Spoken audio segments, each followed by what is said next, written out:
Hello students, I hope you all well. आपकी तैयारी अच्छी चल रही होगी। मैं आशीष भंडारी स्वागत करता हूँ आपके किचन नेशनल फाउंडेशन के अंदर। तो हम पढ़ रहे थे इंडियन कॉन्स्टिट्यूशन, इंडियन भारतीय संविधान, और उसमें पढ़ ये साहब का कंप्लीट हो रही थी आपकी इंडियन पॉलिटी के अंतर्गत। तो अब हम पढ़ते हैं व्हाट इज़ कॉन्स्टिट्यूशनलिज्म, संविधानवाद क्या है, उसको हम समझेंगे बारीकी से। और ये बहुत ही इम्पोर्टेंट, छोटा सा एक तरीके से बोला जाता है, तो ज़्यादा नहीं इसका नहीं। तो 50-60 लाइन का एक क्वेश्चन आ सकता है आपके, अगर आप नहीं इस लिखोगे तो संविधानवाद क्या है। तो उसके लिए बहुत इंपॉर्टेंट है आपका। तो देखिएगा, समझिएगा। अगर आपने इसको समझ लिया तो आप आराम से इसको आंसर लिख सकते हो। ठीक है। हाँ, राज्य सत्ता में निहित बलपूर्वक शक्ति का प्रयोग शासकों द्वारा मनमाने ढंग से किया जा सकता है। संविधान को राज्य सत्ता के विरुद्ध सुरक्षा के रूप में बनाया गया है। ठीक है। ये व्यवस्था जो सरकारों या शासकों को लिखित या अलिखित संविधान के माध्यम से अपने अधिकार क्षेत्र में रहने के लिए बाध्य करती है, संविधानवाद कहलाती है। The coercive power vested in state power can be exercised arbitrarily by the rules. The Constitution is designed as a safeguard against state power. This system, which forces government and rules to live within their jurisdictions through the written, usually or unwritten constitution, is called constitutionalism. अब आपको मैं बताता हूँ इसका मतलब क्या है। इसका मतलब ये है, देखो, जब सरकार बनती है, सरकार आती है, सरकार मतलब कि आपको शासन चलाएगी, आपको दिशा निर्देश देगी, देश की राजनीतिक व्यवस्था को पूरी तरीके से क्या करते हैं, वो कंट्रोल करती है। पूरा देश का जो प्रशासन होता है, देश का जो एडमिनिस्ट्रेशन जो होता है, उसको कंट्रोल करती है। तो उसको कुछ काम भी होते हैं, हाँ बहुत काम होते हैं, उसके कर्तव्य भी होते हैं सरकार के।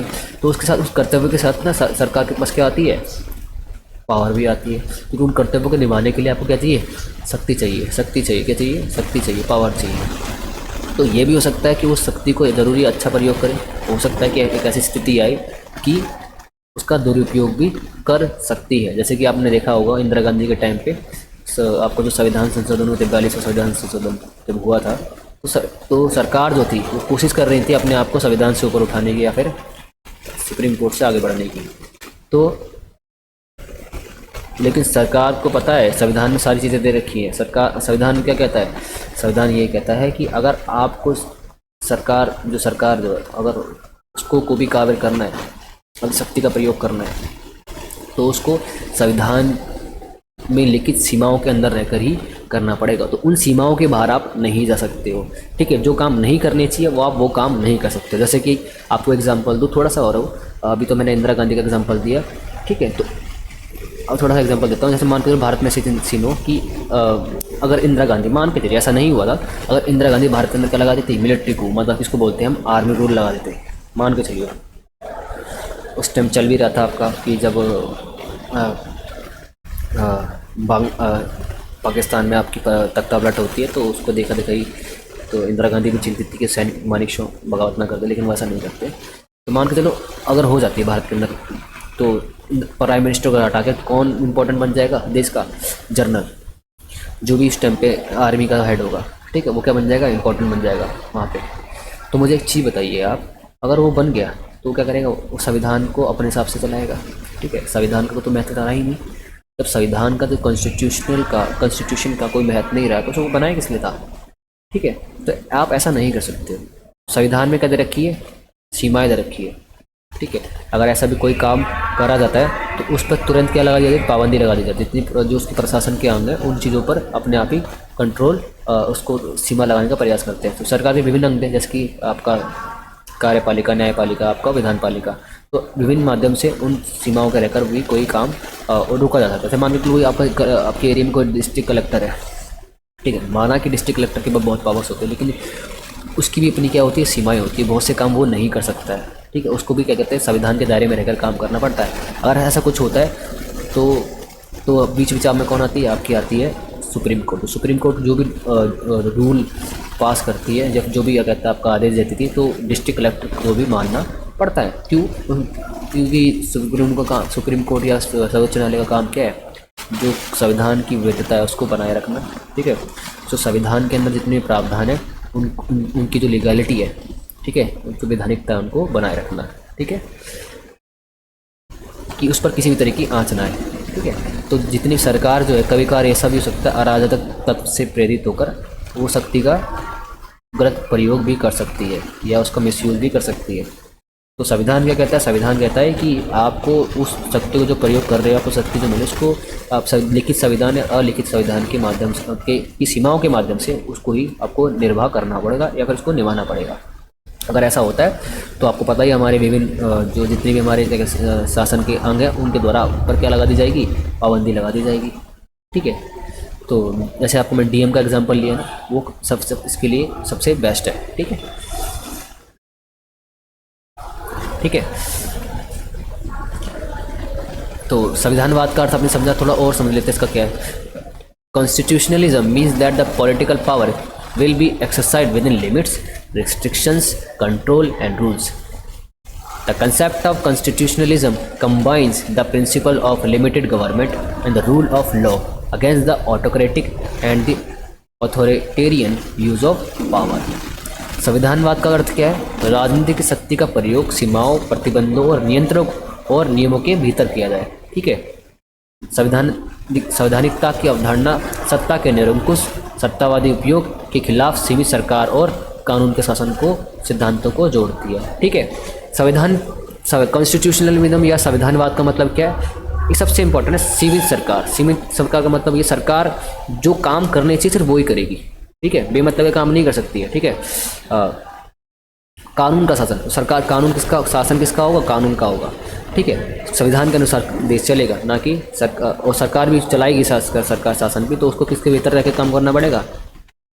कुछ सीमाओं के अंदर, प्रतिबंधों के अंदर, नियंत्रणों के अंदर। ठीक है। वो जो नियम बनाए गए हैं संविधान के अंदर, उनके अंदर रहकर उनको सरकार को भी काम करना पड़ेगा। तो यही है। एक आपको पता ही होगा, केसी व्हीलर हैं आपके, बहुत ही बड़े ऑथर है, बहुत ही अच्छे आपके विद्वान हैं। तो जब इनको पढ़ते हो तो एम लक्ष्मीकांत में इनके बारे में बहुत बार बताया गया। उनके जो पॉइंट्स, जो व्यू पॉइंट है, उनको बहुत बार एम लक्ष्मीकांत में कोट भी करा गया है। तो पढ़ लेते हैं क्या है। अकॉर्डिंग टू केसी व्हीलर है, ठीक है, व्हीलर एंड वीजी एंड्रयूज के अनुसार संविधानवाद का अर्थ क्या है? Division of bodies not centralised of bodies. निकायों का विभाजन, निकायों का केंद्रीकरण नहीं। मतलब कि उसको बोलते, इसका मतलब क्या है? संविधानवाद का मतलब क्या है?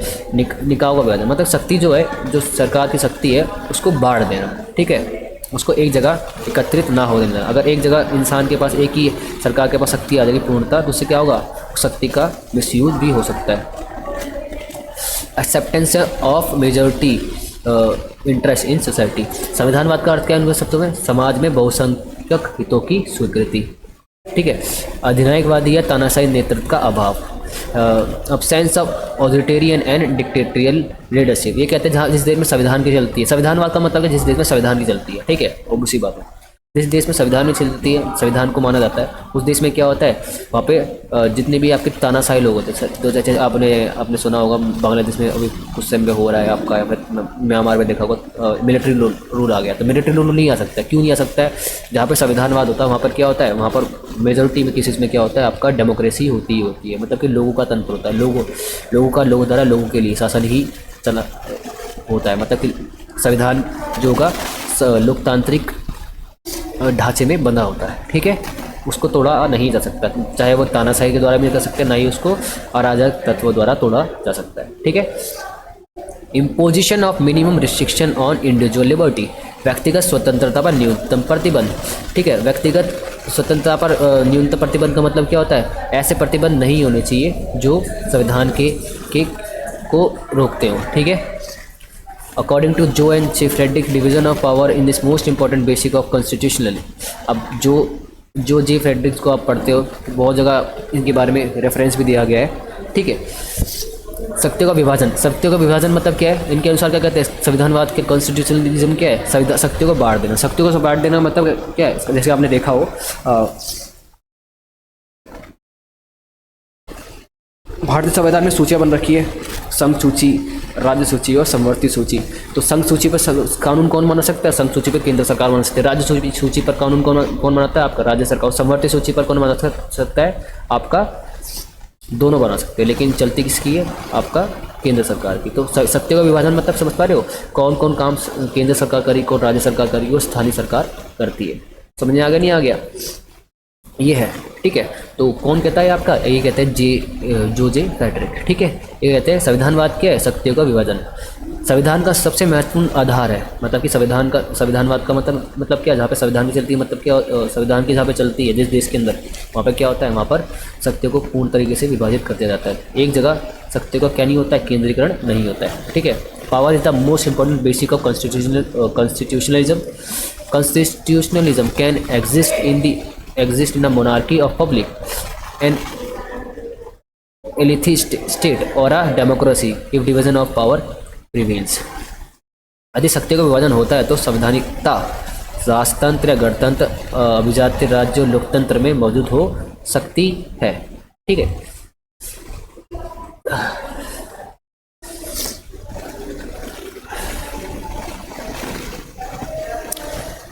आप समझते हैं कॉन्स्टिट्यूशनलिज्म इन इंडिया, ठीक है। भारत में संवैधानिकता का मतलब क्या है। Constitutional is also present in the Indian constitution. The following characteristics are evidence of this, ठीक है। भारतीय संविधान में क्या संविधानवाद के बारे में लिखा गया, बिल्कुल लिखा गया है, ठीक है। हाँ बिल्कुल, मतलब भारतीय देश, हमारा देश जो है किसके अनुसार चलता है, संविधान के अनुसार चलता है। वो भी से बात है, तो भारतीय संविधान किसका प्रतिनिधित्व करता है, संविधानवाद का करता है, नहीं करता, बिल्कुल करता है। तो इसके फीचर क्या है, कैसे पता करें भारत जो संविधानवाद का सूचक है। भारतीय लोकतंत्र जो है संविधानवाद को मानता है, ठीक है। पहला क्या होगा, वेल डिफाइंड कॉन्स्टिट्यूशन, अच्छी तरीके से परिभाषित संविधान। भारत में जो संविधान लिखा गया उसको अच्छी तरीके से परिभाषित किया गया, प्रावधान परिभाषित किया गया, एक एक प्रावधान को अच्छी तरीके से परिभाषित किया गया। Each and every articles is well defined, अच्छे तरीके से। इसका मतलब ये, वो जो आर्टिकल वेल डिफाइंड नहीं है, अगर कभी मतभेद होता है तो कौन आता है उस चीज़ को डिफाइन करने के लिए, सुप्रीम कोर्ट है, ठीक है। पार्लियामेंट्री डेमोक्रेसी, मतलब कि संसदीय लोकतंत्र। संसदीय लोकतंत्र का मतलब क्या है, इसका मतलब ये है कि हमारे द्वारा जो चुने गए नेता कहाँ बैठते हैं, संसद में बैठते हैं, ठीक है। और क्या होता है, हमारे लिए फैसले लेते हैं, हमारे लिए कानून बनाते हैं, ठीक है, हमारे लिए विकासवादी कार्य को करते हैं, ठीक है। गवर्नेंस ऑफ डाइवर्सिटी, विविधता का साथ, बिल्कुल ना, भारत के अंदर ऐसा है। कैसे, भारत में सरकार के कितने रूप है, मेनली 3 रूप हो सकते हैं, केंद्र सरकार, राज्य सरकार और स्थानीय सरकार, ठीक है। केंद्र स्तर पर लोकसभा, राज्यसभा, स्थानीय स्तर पर हो सकता है आपका लोकल लेवल पे, स्टेट लेवल पे हो सकता है आपका विधानसभा और विधान परिषद, लेजिस्लेटिव असेंबली और लेजिस्लेटिव काउंसिल्स हो गया। लोकल गवर्नमेंट आपको पता ही है, म्यूनसिपल काउंसिल्स, और आपके क्या है, पंचायत राज जिसको बोलते हैं गाँव के अंदर, ठीक है। फंडामेंटल राइट्स, बिल्कुल हाँ, फंडामेंटल राइट्स भारतीय संविधान में दे रखे हैं। Separation of bodies and the control of balances, मतलब इसका सेपरेशन ऑफ पावर का मतलब है, थोड़ा वर्ड में थोड़ा दिक्कत हो गई, इसको मैं ठीक करके PDF आपको मिलेगा, उसमें सही होगा, ठीक है। ओल्ड कॉन्स्टिट्यूशन है इम्यूटेबल बेसिक स्ट्रक्चर, पुराना संविधान एवं अपरिवर्तनीय मूल संरचना। अब भारतीय संविधान मूल संरचना क्या है, इसको थोड़ा मैं आगे जब बात करेंगे तो उसको थोड़ा समझ लेते हैं। मूल संरचना का मतलब ये, भारतीय संविधान में बहुत सारे तत्व है जिनको आप परिवर्तित नहीं कर सकते हो, ठीक है। अगर आपको, जैसे नॉर्मली बहुत सारे भारतीय संविधान में आर्टिकल्स हैं, ठीक है, प्रावधान है, उनको आप सामान्य क्या बोलते हैं उसको, संशोधन से या अमेंडमेंट से इसको परिवर्तित कर सकते हैं। मतलब कि इसके लिए आपको चाहिए 50+, मतलब कि जो मेजोरिटी है उसका 50% से 1% ज़्यादा आपको क्या चाहिए, आपको वो चाहिए, वोटिंग जब होती है तो इतना चाहिए होता है, ठीक है। सामान्य बहुमत से भी आप उसको पास कर सकते हैं। लेकिन जब मूल संरचना की बात आती है, मूल संरचना मतलब कि अगर इसको चेंज कर दिया तो पूरे भारतीय संविधान का ढांचा ही बदल जाएगा, ठीक है। तो इसको बदलने के लिए क्या, अपरिवर्तनीय मतलब कि कर तो सकते हो, ठीक है, लेकिन जब करा जाएगा ना, संविधान में कोई भी संशोधन किया जाएगा तो मूल संरचना पे परिवर्तन नहीं आना चाहिए, उस पर कोई भी आंच नहीं आना चाहिए। इसको बोलते हैं बेसिक स्ट्रक्चर, ठीक है। केशवानंद भारती का जो वाद था उसमें क्या कहता है, एक डेट तय कर दी गई थी, जिसके तहत ये बात बताई गई थी, क्या बात बताई गई थी कि इस तारीख से आप भारतीय संविधान में कोई भी परिवर्तन करते हैं तो आपको ध्यान रखना पड़ेगा कि मूल संरचना पर क्या नहीं आए, बात में। अब मूल संरचना है क्या, इसमें आपका fundamental right, directive principle of state policies, इसमें आपका संसदीय लोकतंत्र, ठीक है, मौलिक अधिकार, फंडामेंटल राइट्स हो गया आपका, फंडामेंटल ड्यूटीज क्या है आपका, मूल संरचना का एक भाग है। तो इनमें आप परिवर्तन नहीं कर सकते हो, इनमें चीज़ें जोड़ सकते हो लेकिन इसको हटा नहीं सकते हो, ठीक है। Independent judiciary and judiciary review, मतलब कि एक चीज़ होती है आपकी स्वतंत्र न्यायपालिका और न्यायिक समीक्षा। स्वतंत्र न्यायपालिका भारत में क्या है, स्वतंत्र मतलब जो आपका सुप्रीम कोर्ट है वो किसी के दबाव में रहकर काम नहीं कर सकती है, क्योंकि इनका जब चुनाव जो होता है, जो जजेस का चुनाव होता है वो भी एक तरीके से क्या होता है, एक तरीके से निष्पक्ष ही होता है। ठीक है, एक परिपाटी के तहत किया जाता है, एक सिस्टम बनाया गया उसके तहत उनका क्या किया जाता है, चुनाव किया जाता है। ठीक है, फेडरल फॉर्म ऑफ गवर्नमेंट, सरकार का संघीय स्वरूप। सरकार का संघीय स्वरूप मतलब क्या है, सरकार का क्या स्वरूप है, संघीय मतलब कि केंद्र सरकार, केंद्र लेवल पर, बड़े लेवल पर कौन सरकार चलाती है, केंद्र सरकार, और राज्य स्तर पर कौन सरकार चलाती है, आपकी राज्य सरकार। ठीक है,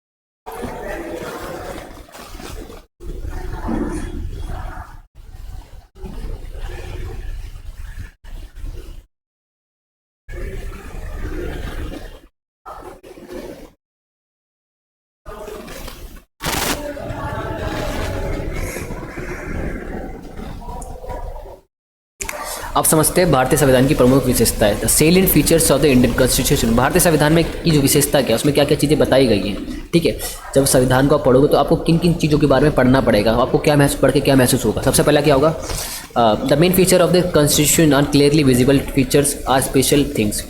ठीक है, संविधान की प्रमुख विशेषताएं विशेष रूप से दिखाई देने वाली विशेषता या विशेष बातें हैं। ठीक है, the main constitution stabilises coordination between various ideological rules and the values through these specific features. ठीक है, भारतीय संविधान इन्हीं विशिष्ट विशेषताओं के माध्यम से विभिन्न वैचारिक नियमों और मूल्यों के बीच में समन्वय स्थापित करती है। आगे पढ़ाऊंगा तो ये चीज़ आपको समझ में आएगी। ठीक है, all this special moment have been inspired by the historical values of the Indian freedom struggles, which are playing an important role in the furthering the success of Indian constitutional। ये सभी विशेषण भारतीय विशेषण बोलिए, विशेषताएं बोल लो आप, भारतीय स्वतंत्रता संग्राम के ऐतिहासिक मूल्यों से प्रेरित है, जो भारतीय संविधान की सफलता को आगे बढ़ाने में महत्वपूर्ण भूमिका निभा रहे हैं। अब एक चीज़ बताओ, भारतीय संविधान जब इंडियन स्ट्रगल, जब भारत जो था अपनी स्वतंत्रता की लड़ाई लड़ रहा था, जो भारत के लोग थे स्वतंत्रता की लड़ाई लड़ रहे थे, इसमें बहुत सारी स्वतंत्रता सेनानी थे। उनका मकसद क्या, भारत में क्या स्थापित करना, स्वतंत्रता, न्याय, है ना, इन सब चीज़ों को, लॉ, रूल ऑफ लॉ, कानून का शासन लागू करना, एक ऐसी सरकार को बनाना जो क्या निष्पक्ष हो। उनके पीछे क्या थी, एक जो उनकी आइडियोलॉजी थी, क्या थी, स्वतंत्रता को प्राप्त करना। ठीक है, पिछड़े लोगों को आगे बढ़ाना। ठीक है, तो जब संविधान को लिखा गया तो इन चीज़ों को भी ध्यान में रखते हैं, बहुत सारे प्रावधान इनके अनुरूप बनाए गए।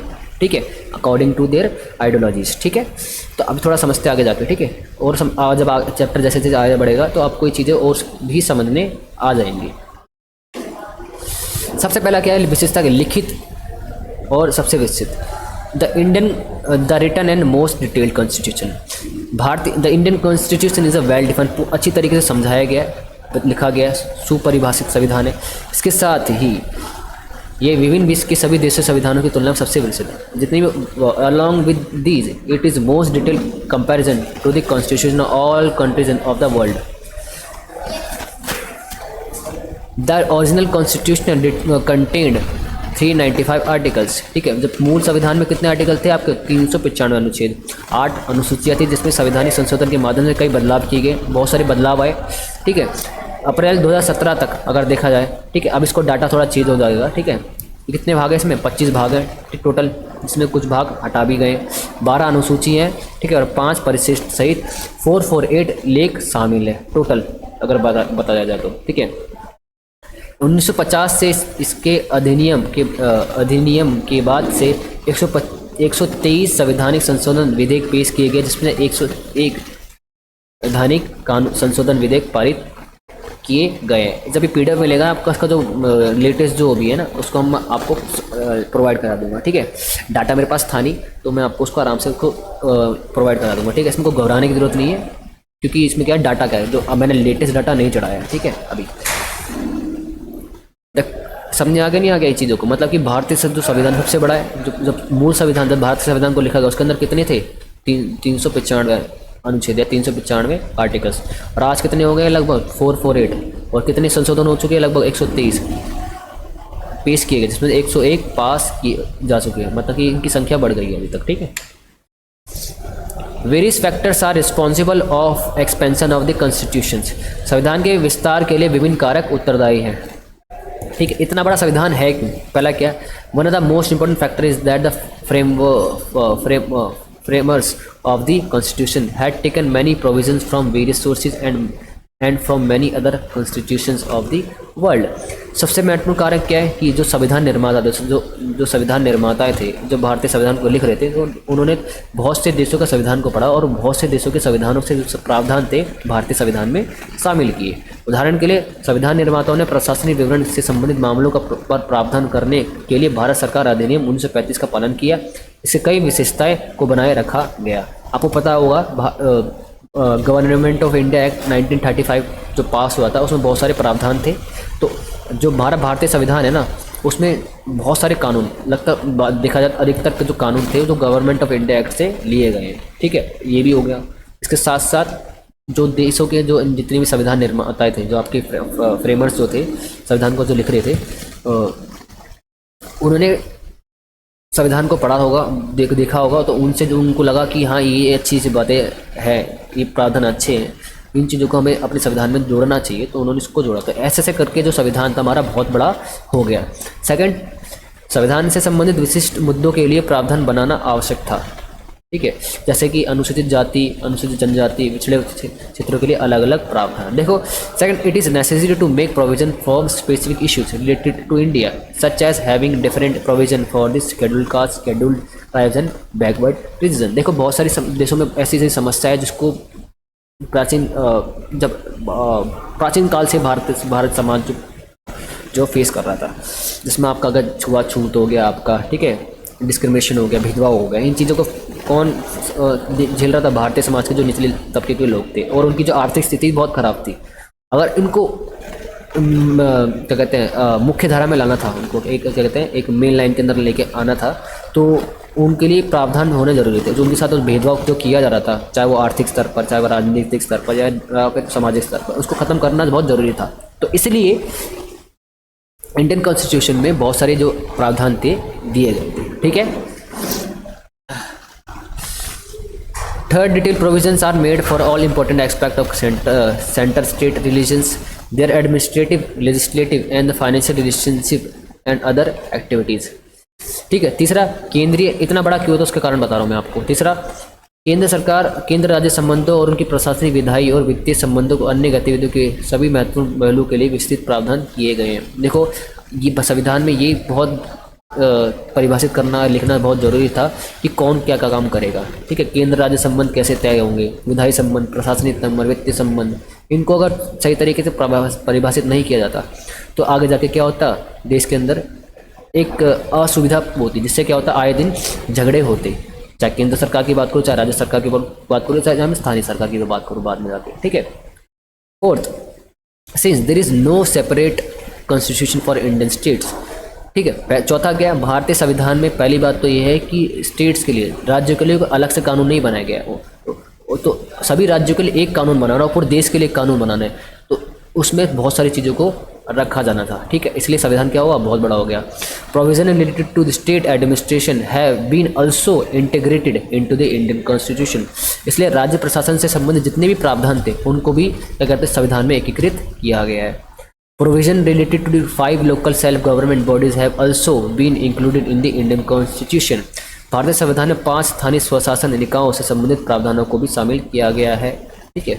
इन addition, to make the constitution comprehensible to the common citizen and exhaustive list of individual rights, directive principle of the state policy, इसको बोलते हैं हम DPSP, and information on administrative procedure have been included in the constitution। इसके अलावा संविधान को आम नागरिकों के लिए समझने और समझने योग्य बनाने के लिए व्यक्तिगत अधिकारों की विस्तृत सूची, राज्यों के नीति निर्देशक तत्व और प्रशासनिक प्रक्रिया की जानकारी का संविधान में शामिल किया गया। देखो देश के अंदर सरकार संरचना इन सब के बारे में तो पता गया, लेकिन आम लोगों के बारे में जो अधिकार थे उनके बारे में लिखना बहुत जरूरी था। इसमें फंडामेंटल राइट बहुत जरूरी थे। अगर व्यक्तिगत अधिकारों की बात करो, अगर सरकार कोई काम करना चाहती है तो उसके लिए directive principle of state policy बहुत जरूरी थी, जिसको बोले DPSP। तो इन चीज़ों को भारतीय संविधान में शामिल करके जोड़ के, ठीक है, तो क्या होगा, हमारे भारतीय संविधान क्या होगा, बहुत बड़ा, ठीक है। दूसरी विशेषता क्या है आपकी, coordination of flexibility and inflexibility. इसको बोलते हैं लचीलेपन और अनम्यता का संबंध। इसका मतलब कि भारतीय संविधान में आप संशोधन कर भी सकते हो और आसानी से और नहीं कर सकते हो। मतलब कि कुछ ऐसे प्रावधान हैं जो मूल संरचना से अलग हैं, जिनको आप उनको क्या कर सकते हो, नॉर्मल विधेयक द्वारा या संशोधन विधेयक द्वारा क्या कर सकते हो, आप उसको चेंज कर सकते हो। लेकिन कुछ ऐसे विधेयक है जो मूल संरचना के ऊपर बात करते हैं, तो उन पर अगर आपको करना है, ठीक है, तो उसको आपको ध्यान रखना पड़ेगा, उनको आसानी से आप नहीं कर सकते हो, ठीक है। Indian constitution is neither strictly rigid and और इनफ्लेक्सिबल और नॉर फ्लेक्सिबल और फ्लेक्सिबल। भारतीय संविधान ना तो सख्ती से कठोर या अनम्य है और ना ही लचीला या लचीला, मतलब ना तो कठोर है ना ही लचीला है। उनके बीच का क्या है, इनके बीच में थोड़ा कठोर है थोड़ा लचीला है, ठीक है।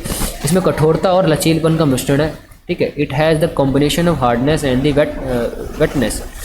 सम part of the constitution can be amended through the ordinary law making process of parliament, ठीक है। संविधान में कुछ हिस्सों को संसद के सामान्य कानून निर्माण प्रक्रिया के माध्यम से संशोधन किया जा सकता है, ठीक है। However, certain provision can be amended only when a bill of purpose is passed by each house of parliament by a majority of the total member of each house of the parliament by the at least 2/3 majority of the member of present in the voting in that house is passed in। कहना मत, हालांकि कुछ प्रावधानों को संशोधन तभी किया जा सकता है जब उस उद्देश्य के लिए एक विधेयक संसद में प्रत्येक सदन में संसद में प्रत्येक सदन के कुल सदस्यों की बहुमत से उस सदन में उपस्थित और मतदान करने वाले सदस्यों के कम से कम 2/3 बहुमत से पारित किया जाता है, ठीक है। मैं आपको बताऊंगा जब सामान्य संशोधन विधेयक और विशेष संशोधन विधेयक में जो पढ़ाऊंगा मैं ना आपको, तो उन चीज़ों में आपको क्लियर और करेंगे, ठीक है। कहने का मतलब ये है कि यहाँ पर कि संविधान में आप ना ऐसा नहीं है हमारा संविधान तो आप उसको इजीली चेंज कर दो, नहीं कर सकते। कुछ प्रावधान ऐसे हैं जिनको जो लगता है कि ज़्यादा इंपॉर्टेंट नहीं है तो उनको आप आराम से चेंज कर सकते हो, लेकिन बहुत से संविधान है, कानून ऐसे है जो क्या है आपको 2/3 बहुमत की आपको ज़रूरत पड़ती है जितने भी सदस्य उपस्थित होते हैं, ठीक है, ठीक है। There is also some other provision which can be amended by the above mentioned law, but before presenting them to be president for approval। कुछ अन्य प्रावधान भी हैं जिन्हें उपयुक्त कानून द्वारा संशोधन किया जा सकता है, लेकिन उन्हें राष्ट्रपति के समक्ष अनुमोदन के लिए प्रस्तुत करने के से पहले कम से कम आधे राज्यों की मंजूरी आवश्यक है। लेकिन इनमें ऐसे कुछ कानून भी है, अगर आप क्या कहते हैं पास तो कर दिया है, ठीक है, तो आपको क्या करना पड़ेगा, जो भी उस जिस भी स्टेट के लिए वो कानून बन रहा है, ठीक है, तो लगभग कम से कम आधे राज्यों की क्या होनी चाहिए, उनमें मंजूरी होनी चाहिए, ठीक है।